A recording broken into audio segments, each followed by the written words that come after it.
Termoquímica, tercera parte. Habíamos visto en las clases anteriores la ley de Hess. Vamos a recordar un poquito la ley de Hess que nos decía que si una serie de reactivos reaccionaban para dar una serie de productos, el calor intercambiado en la reacción era completamente independiente de si se hace en una, dos, tres o cuatro etapas o en la cantidad de etapas que sean necesarias. Bien, bueno, habíamos visto como ejemplo que si teníamos carbono que reaccionaba con oxígeno, teníamos carbono que reaccionaba con oxígeno para dar dióxido de carbono gaseoso. Si liberaba en una sola etapa eran menos 393 kilojoules por mol la reacción, o sea, liberaban 393 kilojoules, pero que si lo hacía en dos etapas, en una primera etapa reaccionaban para dar monóxido de carbono, liberan 111 kilojoules por mol, y luego liberaban 282 kilojoules por mol, o sea, en la suma de estas dos etapas era exactamente equivalente a la reacción en una sola etapa. Bien, ahora veamos el problema desde otro lado. ¿Qué pasa si yo quisiera averiguar el calor intercambiado liberado entre la reacción entre el monóxido de carbono y el oxígeno para dar dióxido de carbono, pero sin tener directamente este dato, o sea, sin saber directamente este dato? Teniendo el dato, por ejemplo, o sea, yo quiero averiguar esto, pero yo no tengo directamente ese dato. Podría plantear, si yo tengo el dato de cuánta energía se libera al enfrentar al carbono con el oxígeno para dar monóxido de carbono, yo tendría la reacción de formación o la reacción de descomposición que estoy poniendo acá, la inversa. Y yo sé que si en un sentido libera energía, en el otro absorbe. O sea, este delta H de la reacción de descomposición del monóxido de carbono es exactamente igual al opuesto del delta H de formación del monóxido de carbono. Y ahora tengo los elementos químicos que van a reaccionar para dar dióxido de carbono, y yo puedo plantear la reacción entre el carbono sólido y el oxígeno para dar dióxido de carbono. O sea, esta reacción de acá, que este delta H sería igual al delta H de formación de dióxido de carbono. Si yo hago ahora la suma de estas dos reacciones, ¿sí? Yo tengo que el carbono sólido se me va con el carbono sólido, acá tengo un mol de oxígeno, vamos a tachar, el carbono se va con el carbono, este oxígeno se va en parte porque acá tengo un medio, entonces acá me va a quedar solamente un medio. Y sumo las dos reacciones, o sea, si yo sumo estas dos reacciones y tendría que sumar los delta H, me quedaría el delta H formación del dióxido de carbono menos, ¿sí?, el delta H formación del monóxido de carbono. O sea, si yo tengo esta diferencia de entalpía, le resto esta, obtengo esta. Hasta ahora no parece nada novedoso, pero acá acabamos de ver una cuestión importante. Que yo acá tenía reactivos y lo que hice con los reactivos, estos, lo que hice fue descomponerlos en elementos. Estos son los elementos constitutivos. Y luego recombiné esos elementos para dar otro producto. O sea, si hacemos esta generalización, yo tengo una reacción genérica donde voy reactivos a productos. Si yo tengo los reactivos, voy a dar el ejemplo para una reacción exotérmica, pero es equivalente el ejemplo, solamente cambiando las posiciones relativas para una reacción endotérmica. Vamos a manejarnos con las reacciones exo por una cuestión de comodidad. Tenemos los reactivos que van a ir a productos. Yo quiero averiguar este delta H de reacción, o sea, es la diferencia que tengo acá entre reactivos y productos. Y lo que puedo hacer es ir de los reactivos a los elementos, o sea, plantear la descomposición de los reactivos. O sea, yo tengo reactivos que van a elementos. Ese delta H sería el opuesto, ¿sí?, vamos a resaltarlo, es el opuesto del delta H de formación de los reactivos, porque yo estoy planteando la descomposición de los reactivos. Y puedo ir de los elementos, de las sustancias elementales, a los productos, con lo cual tendría el delta H de formación de los productos. Entonces, este delta H de reacción, si yo sumo estas dos reacciones, que me quedarían que de reactivos paso a productos, el delta H de reacción me queda como el delta H de formación de los productos menos el delta H de formación de los reactivos. Esto así está con palabras, podríamos generalizarlo, hacer una generalización con sustancias. Supongamos que tenemos A moles de A reaccionan con B moles de B para dar C moles de C y D moles de D. El delta H de reacción, entonces, ¿cómo podrá calcularlo? Y si yo conozco los delta H de formación de cada una de estas sustancias, me quedaría que C moles, perdón, C moles no, serían C, que sería el coeficiente estequiométrico este, por delta H de formación de C, que sería la formación de este compuesto,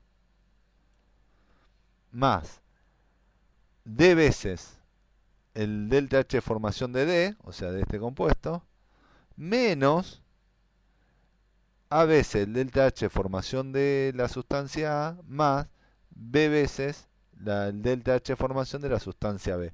O sea, lo que estoy haciendo, en definitiva, es que los delta H de las reacciones, a partir de los valores de entalpía de formación de los reactivos productos, yo puedo simplificarlo como esto, sería la sumatoria de los coeficientes estequiométricos por los delta H de formación de los productos, ¿sí? Cada producto, cada delta H de cada producto por su coeficiente estequiométrico, menos los delta H de formación de los reactivos por cada uno de sus coeficientes estequiométricos, ¿sí? Respectivos.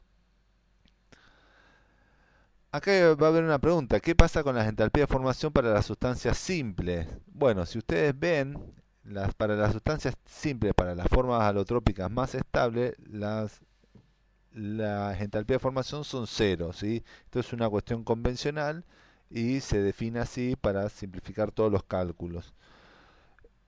Si ustedes ven sustancias simples, por ejemplo el carbono, ustedes habían visto que había varios alótropos del carbono, solamente el carbono grafito tiene entalpía de formación cero porque es la más estable, mientras que el carbono diamante tiene una entalpía distinta de cero. Lo mismo que los nanotubos de carbono, los fullerenos, tienen todos entalpía diferentes de cero.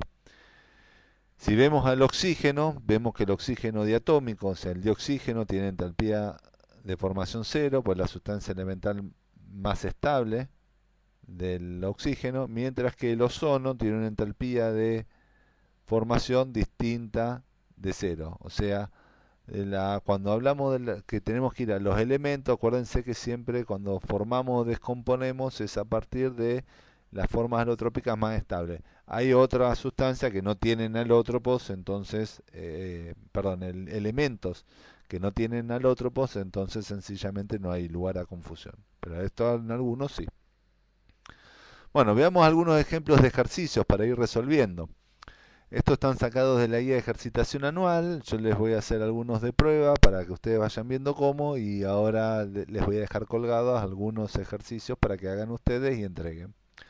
Los mamíferos obtienen la energía necesaria, esto ya lo habíamos visto, para mantener la vida de la reacción de oxidación, o sea, es una combustión controlada lo que hacen los organismos vivos. Y acá tenemos el ejemplo de la glucosa.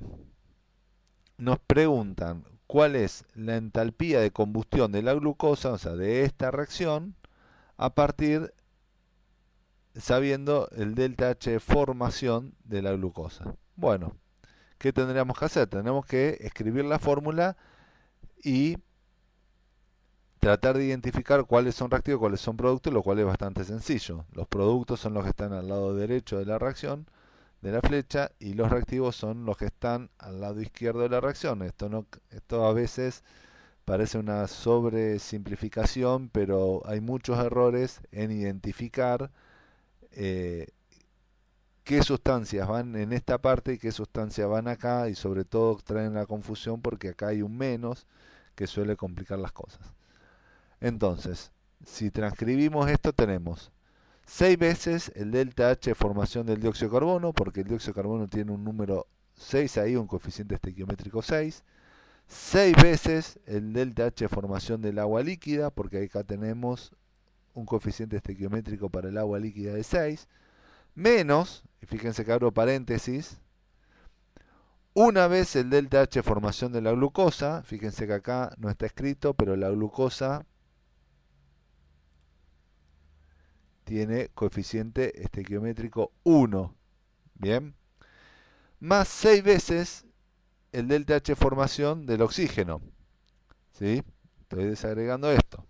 Este es un dato del problema, y esto ya sabemos que es 0, por lo tanto, todo este término nos va a quedar siendo exclusivamente esto.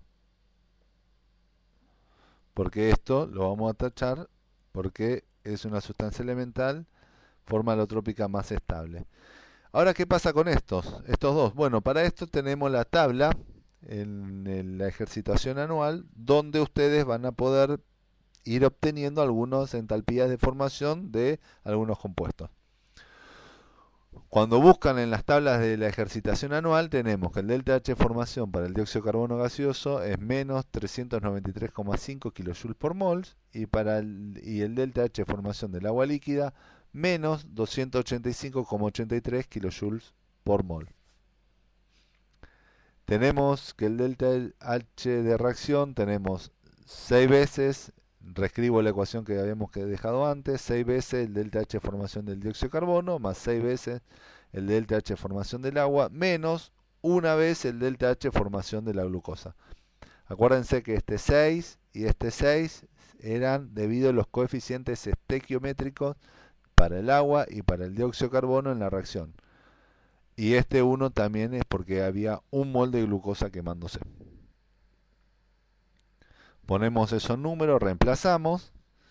Si resolvemos parcialmente estos resultados, nos van a quedar todo este término, nos va a quedar acá, todo este término nos va a quedar acá, y este término pasa directamente acá.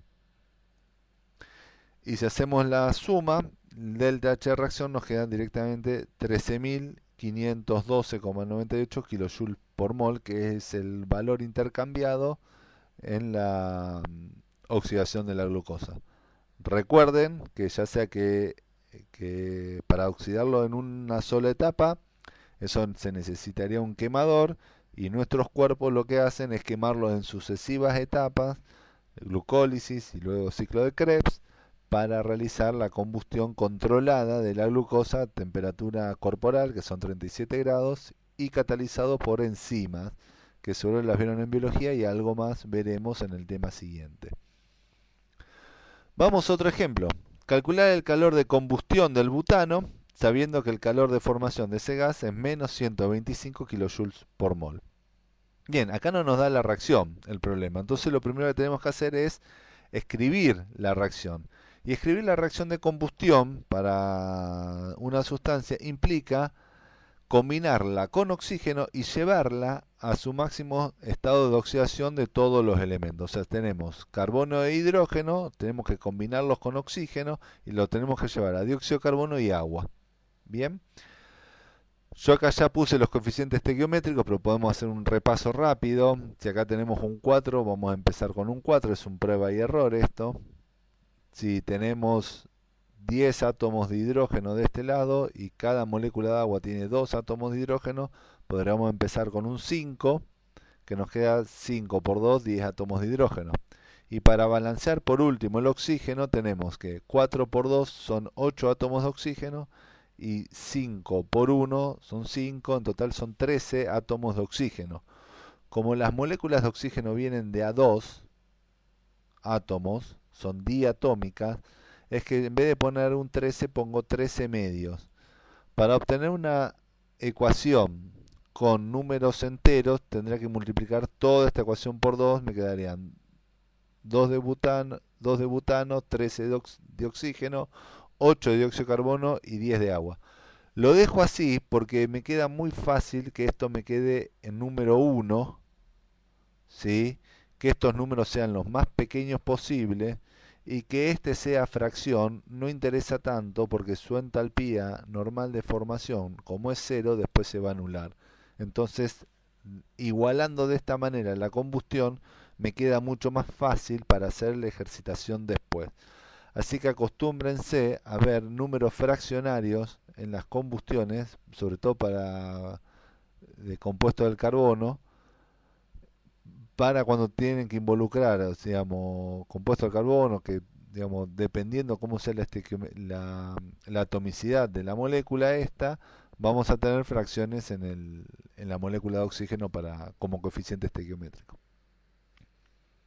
Bueno, tenemos dióxido de carbono y agua son los reactivos, tenemos butano y oxígeno son los productos. Entonces, tenemos identificados, reescribimos la ecuación con la cual vamos a resolver el problema. Acuérdense, son los coeficientes estequiométricos por los delta H de formación de cada uno de los productos respectivamente, menos la suma de los coeficientes estequiométricos por las entalpías de formación de cada uno de los reactivos. Si ponemos esto desarrollado, nos queda así. Acuérdense que esto va a ser cero, porque la entalpía de formación del oxígeno gaseoso es cero. Este es el dato del problema, lo tenemos acá, y estos datos los podemos ir a buscar a las tablas. Si buscamos en las tablas, son los mismos valores que en el ejercicio anterior. Sencillamente reemplazamos, obtenemos los valores parciales y fíjense, pequeño detalle. Acá teníamos un menos. Acá nos queda menos, y el delta H de formación del butano, a diferencia de la glucosa, fíjense que este delta H es negativo. Entonces nos van a quedar menos por menos, nos va a quedar un más. Siempre presten atención a eso. La parte de los productos suele ser bastante sencilla porque tenemos todos los productos, como tenemos el más adelante acá, escribimos y nos quedan. Pero cuando tenemos varios reactivos, siempre vamos a tener que tener cuidado con el tema menos, que este menos distribuye a todos los posibles reactivos, ¿sí? En este caso hay uno solo y le cambia el signo a 1, pero tengan cuidado si hay más.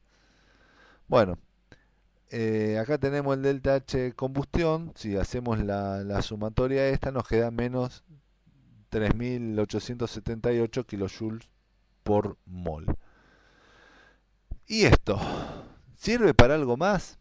Bueno, en la química de laboratorio muchas veces suele ser más fácil medir el calor desprendido en una combustión que el intercambiado en la formación de un compuesto. O sea, como datos solemos tener los de las entalpías de combustión y esto, ahora tenemos las entalpías de formación de casi todos los compuestos, pero originariamente lo que era más fácil de tener eran las entalpías de combustión de las sustancias, de los compuestos, y a partir de ahí obtener las entalpías de formación. Todo esto también con la misma ley de Hess. Podemos calcular entalpías de formación a partir de las combustiones. Veamos otro ejemplo, que es otro problema de la guía, de la ejercitación anual. Tenemos, conociendo la entalpía de combustión del benceno, que es esto, o sea que es, puse en un recipiente, puse benceno, puse oxígeno, los quemé y dio dióxido de carbono y agua y medí el calor intercambiado, ¿no? O sea, es lo que está diciendo. Me están preguntando cuánto vale la entalpía de combustión del benceno. Entonces, primero, reordenemos los datos del problema. Nos dice que tenemos la entalpía de combustión del benceno, tenemos la entalpía de combustión del benceno y nos pide calcular su entalpía normal de formación. Bien, reordenamos los datos del problema. Tenemos la combustión del benceno, la tenemos que escribir. Bien. Fíjense que de vuelta me quedo con un 1 acá para que sea más fácil y de vuelta me vuelven a quedar fracciones en el oxígeno, esto es muy común, y tenemos que una molécula de benceno reaccionan, o mejor dicho, una molécula no, un mol de benceno, cada vez que reaccionan con 15 moles, perdón, con 7,5 moles de oxígeno gaseoso, forman 6 moles de dióxido de carbono y 3 moles de agua líquida. Vamos a reescribir, tenemos unidad de kilocalorías y suele ser conveniente pasarlos a kilojoules. Entonces, reescribimos este valor de kilocalorías por mol a este valor en kilojoules por mol. ¿Por qué? Porque las entalpías de formación del dióxido de carbono y del agua en la tabla las vamos a tener en kilojoules por mol. Y no podemos sumar kilojoules con kilocalorías. Tenemos que sumar kilojoules con kilojoules o kilocalorías con kilocalorías. Perdonen que me quedó esto acá.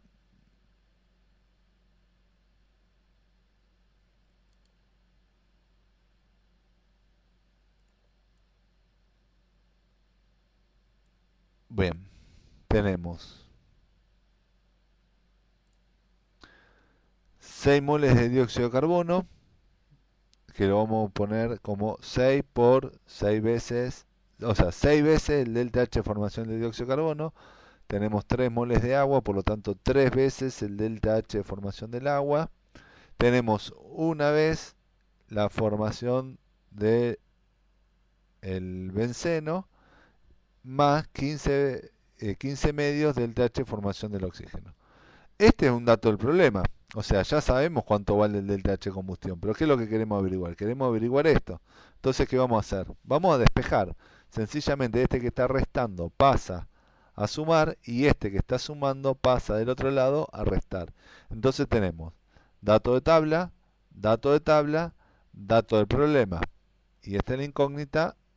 No hay nada más por averiguar, sencillamente reemplazar valores y nos quedan. Estos son los parciales, fíjense de vuelta lo mismo, tenemos menos y menos, tengan cuidado con el signo, acá nos quedó un más. Y bueno, el delta H de formación del benceno más 36,9 kilojoules por mol. Bueno, esto ha sido todo, espero que nos podamos volver a ver pronto.